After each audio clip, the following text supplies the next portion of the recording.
அதிகாலையிலே குழந்தை பிறந்தாலே ஞானமானா இருப்பான்றது செய்தி. குழந்தை அதிகாலையிலே பிறக்கணும், அது நம்ம பார்த்து வச்சுக்கிட்டு இல்லை.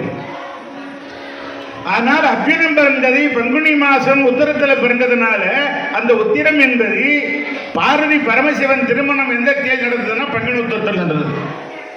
சீதாராம கல்யாணம் எந்த தேதியில் நடைபெற்றது என்றால் பங்குனி உத்திரத்தில் நடந்தது சீதாராம கல்யாணம். சீனிவாச பத்மாவதி திருமணம் நடைபெற்றது பங்குனி உத்திரம்.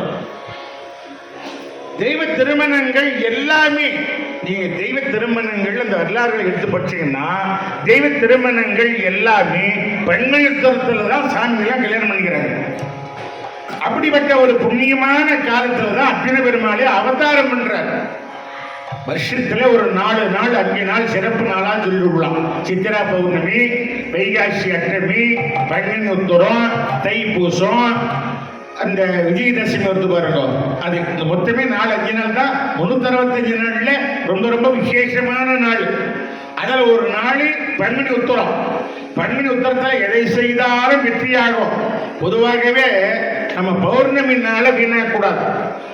மற்ற நாளில் படிக்கிறோமோ படிக்கலையே பக்தி பாட்டுங்க, பௌர்ணமி